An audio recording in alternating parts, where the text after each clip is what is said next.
Deus. Aleluia. Amém? Eu vou estar lendo aqui. Eu dei um subtítulo para essa palavra que se diz assim. Eu quero que você preste bem atenção. Que fala sobre a parábola do filho pródigo. E Deus me deu um subtítulo que se diz assim: decisão sem direção de Deus. E disse: um certo homem tinha 2 filhos. E o mais moço deles disse ao pai: Pai, dá-me a parte da fazenda que me pertence. E ele repartiu por eles a fazenda.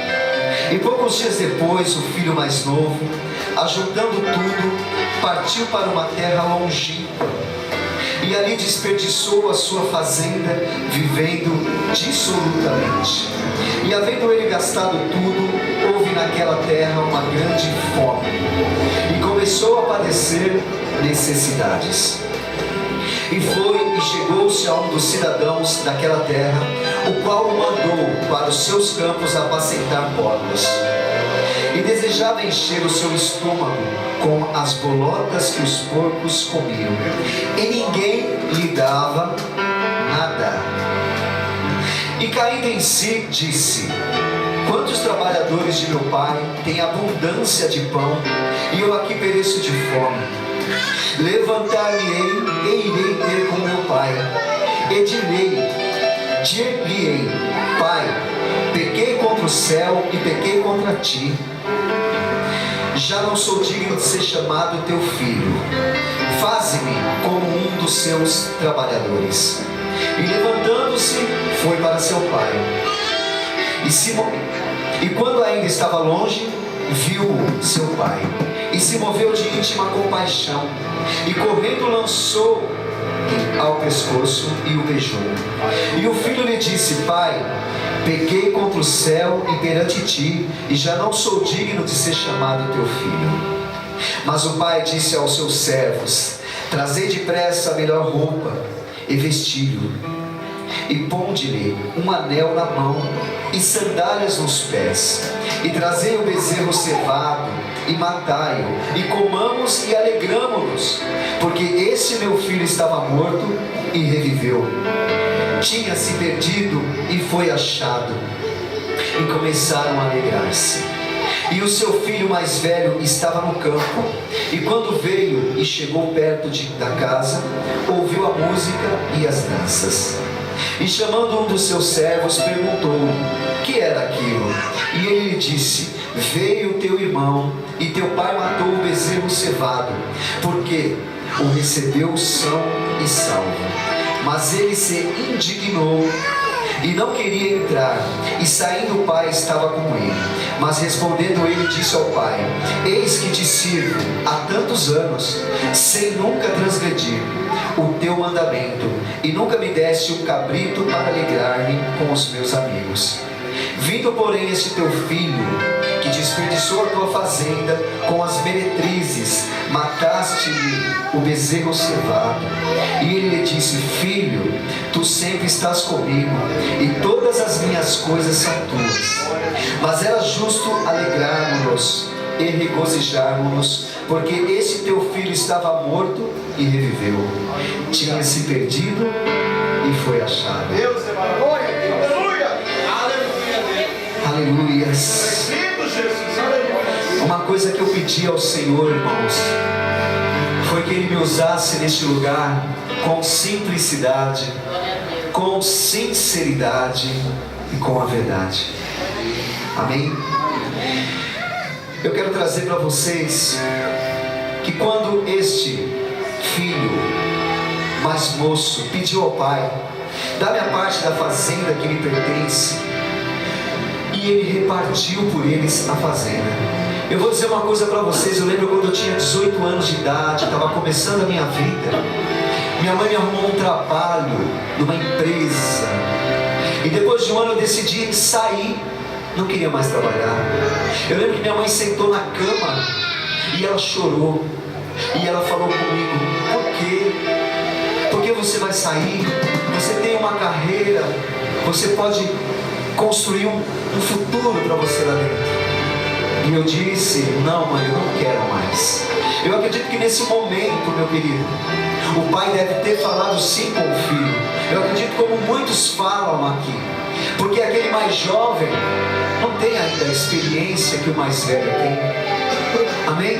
Esse pai deve ter insistido: filho, fica, não vai dar certo. E muitas vezes Deus fala assim conosco. Amém? E eu vou dizer uma coisa para vocês, uma coisa que eu vejo dentro das igrejas. Agora eu vou falar para os crentes, primeiramente para mim.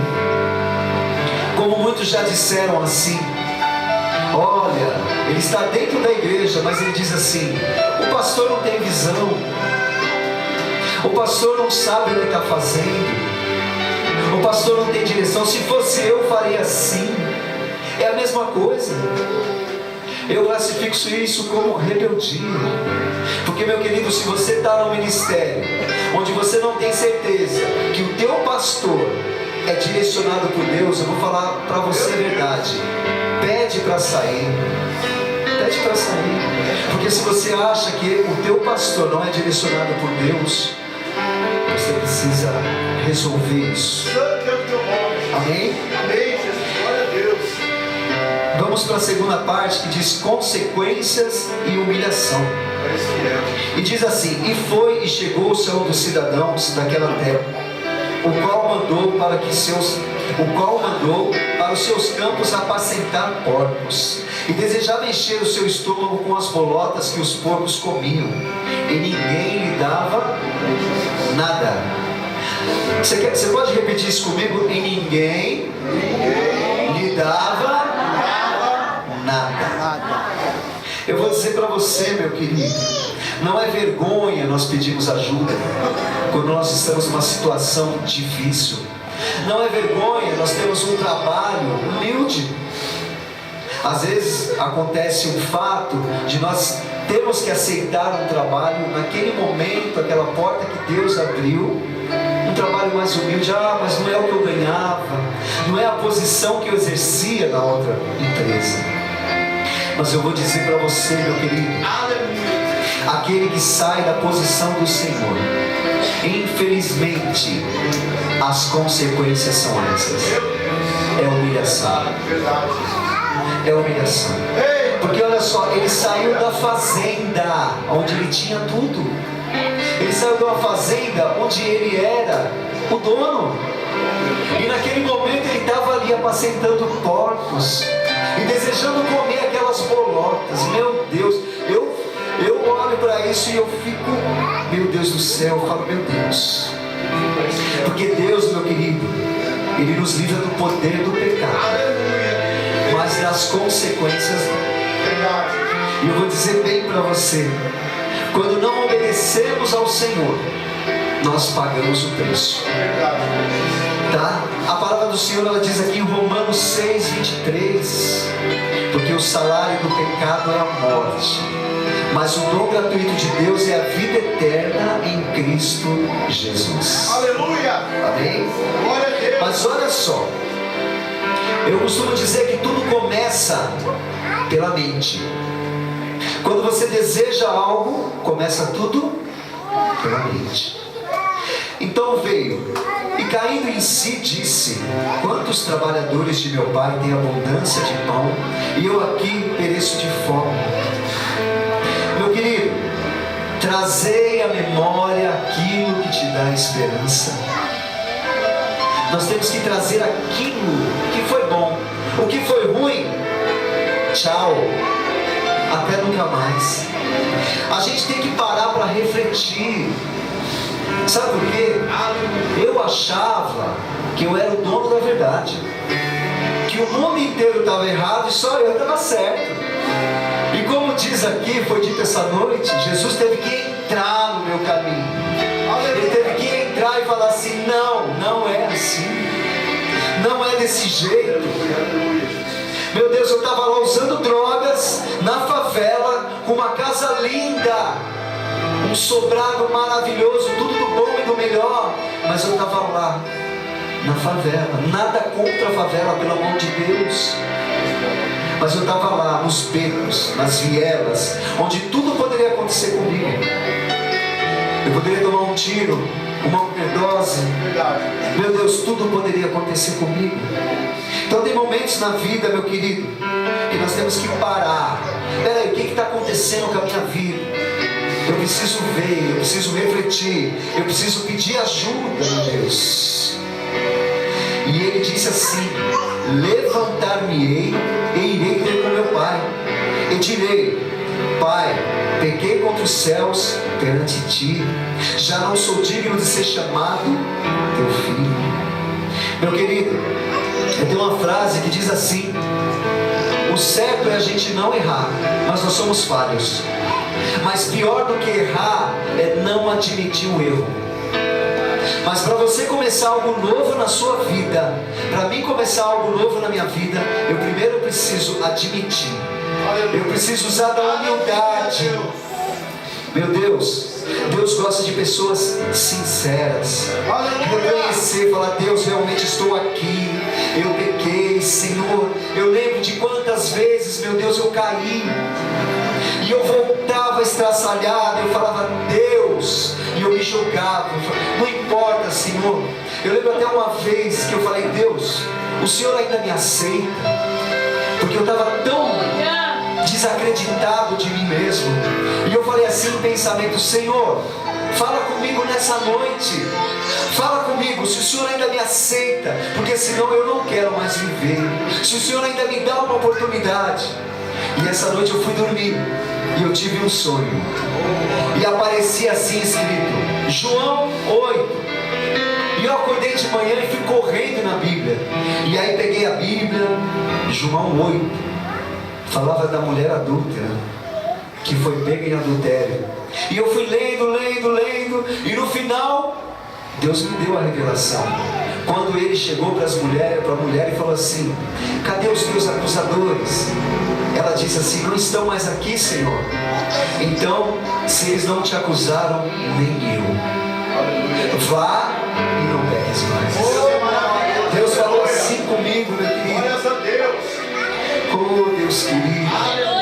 Tudo começa pelo pensamento. Ele caiu em si nesse momento. Ele disse: meu Deus, o que eu fiz da minha vida? É um reconhecimento, é uma admissão de falar assim: eu falhei, eu admito, Senhor, eu quero estar de volta. Ele começou pelo pensamento. Oh, louvado seja o Senhor. Aleluia. Meu querido, muitas vezes nós queremos mudar as coisas, mas como dizia um terapeuta amigo meu, palavras o vento leva. Não adianta ficar só no pensamento e só nas palavras. Eu tenho que tomar uma decisão. E eu vou dizer para você: decisão implica em ação. Não adianta só ler a Bíblia. Eu tenho que fazer aquilo que está escrito aqui. Verdade. Eu tenho que colocar isso em prática no meu dia a dia. Peraí, eu encontro uma situação nova, mas eu quero saber o que a Bíblia diz. Como é que eu vou agir nessa situação? Oh, meu Deus. Aleluia. Aleluia. Nós temos que tomar uma decisão, meu amigo. Tem horas, meu querido, que é hora de orar, mas tem horas que é hora de agir. Não adianta nada eu orar, no outro dia eu fazer a mesma coisa. Eu pedi a Deus, falando: não, Deus, agora eu vou. Mas amanhã eu estou de volta no pecado. Eu estou de volta. Meu querido, tem um provérbio milenar que diz assim: cometer os mesmos erros esperando resultado diferente é loucura. Se eu cometer o mesmo erro, o resultado vai ser o mesmo. Não tem como ser diferente. Agora, se eu fizer diferente, o resultado vai ser diferente. Você pode ter certeza. Você pode ter certeza que quando há 9 meses atrás eu disse para o Senhor: eu quero estar de volta, Ele me deu a oportunidade, eu fiz diferente. Eu fiz diferente, porque se eu não fizesse, eu não estaria aqui. Se eu não fizesse diferente, eu não estaria dentro do meu lar com a minha esposa novamente. eu não estaria com um carro, eu não estaria dentro de um ministério maravilhoso, louvando e adorando ao Senhor. Temos que fazer diferente, meu querido. Tem que fazer diferente. Ah, meu Deus. A palavra do Senhor, ela diz assim: eu preciso querer. Quem quer uma mudança na sua vida? Fala assim: eu quero, Senhor. Diga assim: eu quero, Senhor. Meu querido, diziam assim para mim nas clínicas de recuperação: se você não quiser parar de usar droga, nem Deus pode te ajudar. E é verdade. Se você não quiser, Deus não vai fazer. Porque Ele não é esse Deus ditador. Ele não vai te obrigar. Você precisa querer. A palavra do Senhor, ela diz: olha só o que Deus está falando com você e comigo. Eis que estou à porta e bato. Se alguém ouvir a minha voz e abrir a porta, entrarei e cearei com ele e ele comigo. Amém? Você quer esse Deus? Aleluia! O Senhor está te esperando, meu querido. Ele quer fazer uma festa para você. Glória a Deus, aleluia. Oh, aleluia. Eu vou dizer para você: mas o Pai disse aos seus servos: trazei depressa a melhor roupa, e vestilho, e ponde-lhe um anel na mão, e sandálias nos pés, e trazei o bezerro cevado, e matai-o, e comamos e alegramo-nos, porque este meu filho estava morto e reviveu, tinha se perdido e foi achado, e começaram a alegrar-se. Aleluia. Deus, Ele quer te dar a melhor roupa, Ele quer calçar os seus pés, Ele quer colocar um anel na sua mão e fazer uma aliança contigo, meu querido. Deus, Ele não quer te dar só um carro, uma casa. Isso é muito pouco. Isso é muito pouco. Deus, Ele quer ter um relacionamento íntimo, profundo. Ele quer estar à tua disposição, meu querido. Até aqui foi tudo bem, né? Ele pediu a sua parte, ele saiu, ele gastou tudo. Meu Deus, ele passou por humilhação, ele caiu em si, ele levantou e voltou. Amém? Mas eu vou dizer uma coisa para você: existe algo que quando você se levanta e corre para Jesus, existe um adversário. Esse adversário é o diabo. Existe a oposição. Eu vou dizer para você que já teve situações que eu caí na igreja. Quando eu fui voltar, muitos membros disseram assim para o pastor: se ele entrar, eu saio. Esta é a oposição. Eu aprendi com isso. Sabe como? A fazer diferente, a não julgar, porque ninguém, só você e Deus, só eu e Deus sabemos no profundo o que cada um passou, a dificuldade, a luta para nos colocarmos de pé perante o Senhor. Meu Deus, muitas vezes pessoas diziam: pastor, você vai aceitar ele de volta? Pastor, ele não tem jeito. Pastor, eu já te disse, pastor, ele não tem jeito. Agora eu quero dizer para você, meu querido, qual é a voz que você quer ouvir? Aqueles que debocham de você, que dizem que você não é nada e não vai chegar a lugar nenhum, assim como fizeram comigo? Ou você quer ouvir a voz de Deus, que diz para você que você é importante para Ele? Aleluia! Que você é um filho amado, que Ele te ama e que Ele quer estar contigo. Aleluia! Não aceite, meu querido, não aceite. Ai, Senhor, como é bom sentir a Tua presença. Aleluia! Aleluia! Para a gente finalizar, Deus ele quer fazer uma aliança contigo. O versículo 22 ele diz assim: mas o pai disse aos seus servos: trazei depressa a melhor roupa e vestido, e ponde-lhe um anel na mão e sandália nos pés. O versículo 32 ele diz assim, para a gente finalizar: mas era justo alegrarmos-nos e regozijarmos-nos, porque este teu irmão estava morto e reviveu, tinha se perdido e foi achado. Aleluias. Deus ele fez isso na minha vida, meu querido. Deus ele me tirou do cárcere, ele me tirou e quebrou as correntes. Ele fez aquilo que todo mundo dizia ao contrário, porque Deus ele trabalha no improvável. Porque os nossos olhos são humanos. Muitas coisas os nossos olhos não vão ver, mas os olhos do Senhor estão em todos os lugares, contemplando os bons e os maus. Meu querido, não aceite a derrota. Seja qual área da sua vida, coloque um pensamento positivo na sua mente. O alvo tem que ser Cristo. Aleluia. Se você colocar Jesus na sua vida em primeiro lugar, eu tenho certeza que você vai passar por tudo isso como um trator, derrubando tudo, meu querido. Tu és maravilhoso. Oh Deus, olha,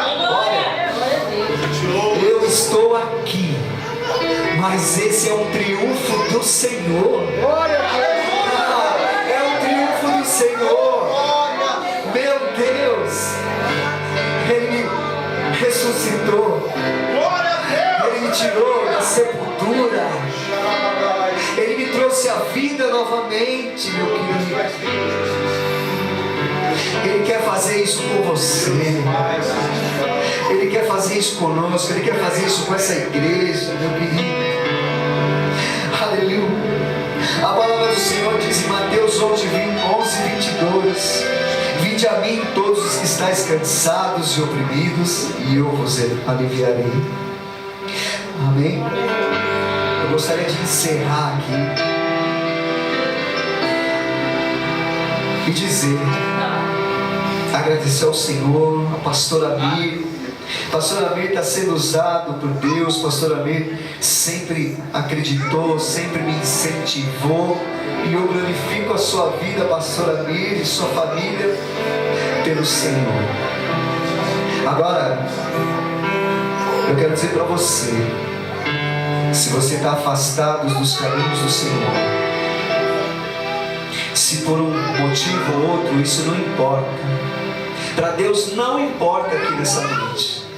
Se você foi no mais fundo do abismo, se você se sujou no mais fundo do lamaçal, Ele quer você. Ele quer entrar na sua casa, Ele quer entrar dentro de você, Ele quer fazer uma transformação completa. Se você ainda não aceitou esse Jesus, se você está distante dele, mesmo dentro da igreja, Ele te convida nessa noite. Ele te aceita. Ele te aceita. Ele te quer, ouve, Ele te quer. Ele quer te embalar nos braços. Aleluias. Eu quero que você fale com Deus. Senhor. Aleluias. Gostaria de agradecer a oportunidade. Que nós possamos glorificar e exaltar o nome do Senhor nessa noite. Porque eu sou esse filho pródigo que estava morto e que reviveu. Amém? Aqui não é uma historinha, uma conversinha do Paraguai. Não. Aqui é a verdade de Cristo. Porque a palavra do Senhor me libertou. Amém? E a palavra do Senhor irá te libertar nessa noite. E agradecer. Obrigado. Estou muito feliz de estar aqui com vocês. agradecer a todos e principalmente ao Senhor. Aleluias, e as palmas.